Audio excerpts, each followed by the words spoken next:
A causa da revolta mesmo foi muito violência, morte, queimavam casa, queimavam galpão, não deixavam colher, matavam criação. E vai reclamar para quem?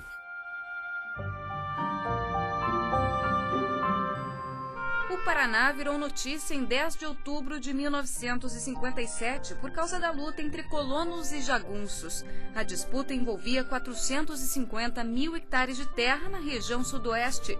A data passou para a história como o Levante de 57.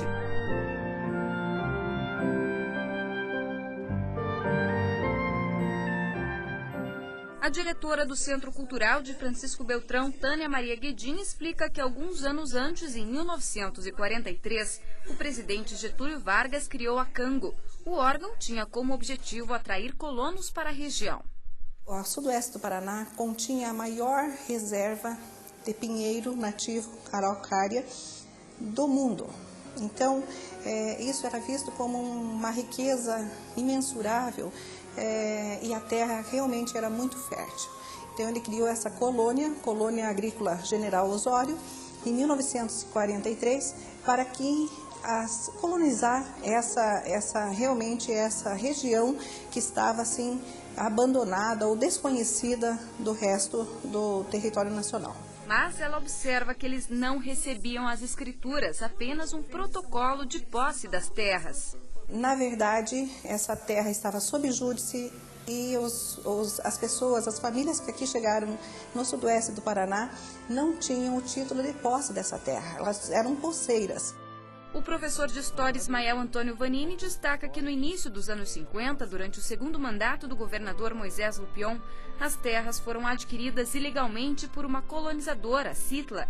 A empresa, que se dizia dona dos lotes, passou a vender falsos títulos de propriedade aos poceiros. Só que nessa época, pela ação da Cango, todo o sudoeste está ocupado por colonos.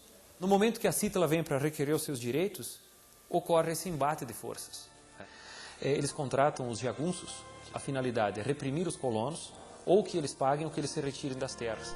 De acordo com o ex-deputado e ex-presidente da Assembleia Legislativa do Paraná, Ivo Tomazoni, que na época trabalhava na Rádio Colmé e Francisco Beltrão, a situação se agravou quando a colonizadora repassou parte das terras para outras companhias. Quem não assinasse estaria, claro, no alvo das companhias.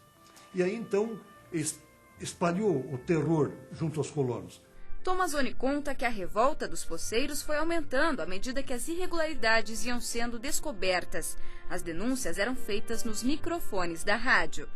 Quando os colonos passaram a contestar a validade, a legalidade da escritura da Citla, eles então passaram também a se achar no direito de recusar a assinatura do contrato. E com a recusa deles, fez com que a companhia, então, acirrasse mais os ânimos contra eles. Ele ainda chamou atenção para a violência contra os colonos. A chacina do quilômetro 17, que hoje passou a ser quilômetro 16, talvez pela correção da estrada que ligava Pranchita à Pérola do Oeste, onde foram mortos 6 colonos lá. A fotografia dos caixões deles alinhados correu o mundo. O jornalista Ivo Pegoraro produziu há alguns anos um documentário com depoimentos de moradores da região. É importante ser o Arduino Cavalli estava no carro, né, senhor Arduino? Eu estava mesmo. E como é que foi? De repente começou o tiro? A primeira coisa deu um sinal. Deu um tiro de revólver atrás, uns 100 metros, mais ou menos. Aí é onde entramos na rajada. Era tiro de todo tamanho. Pegoraro também ficou impressionado com os relatos das atrocidades cometidas pelos jagunços. Vejam o clima que existia. Todos contam, que participaram naquele tempo, daquela cena que um jagunço jogou uma criança para cima, espetou com a adaga. Na tentativa de acabar com essa situação, os poceiros se organizaram para pressionar as companhias de terra. E o limite máximo vai chegar em outubro de 57, quando os colonos organizados no sudoeste vão sistematizar a resistência.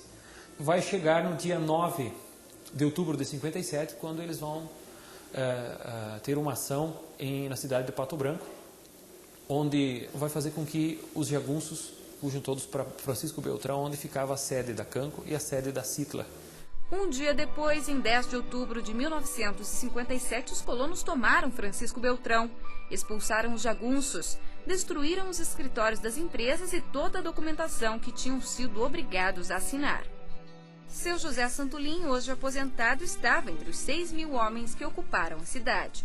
Nós fomos os primeiros a chegar ali. Daí a primeira coisa, com aquela bandeira, que eu estou do lado da bandeira com a 16, e tomar a delegacia para depois prender os jagunços e mais o chefe lá. E foi destruindo tudo em turma. Eu ganhei 30 homens do lado que vai para Tapejara ali, para não deixar entrar e nem sair. Mas os colonos ainda tiveram que esperar alguns anos para conseguir as escrituras. Em 17 de março de 1962, o presidente da República, João Goulart, visitou Pato Branco na companhia do governador Ney Braga. Ele anunciou a criação de um órgão com a função de regularizar os lotes. Cerca de 60.000 poceiros da região sudoeste do Paraná foram transformados em proprietários das terras. Essa história é inédita no Brasil porque a Força Nacional ficou ao lado dos colonos, expulsando realmente os invasores, que eram essas companhias que aqui se instalaram. É totalmente ímpar. E assim, não há registro também, pelo menos aqui se sabe, que um movimento popular da camada, digamos assim, da história vista de baixo, do grupo de baixo, tenha saído vencedor. Por que o senhor nunca vai esquecer, seu José?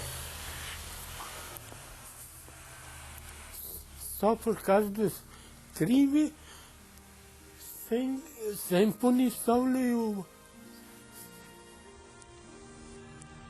Eu não sei como vencemos essa batalha. Que a espingarda venceu a metralhadora, que eles estavam com metralhadora e fuzil e tudo.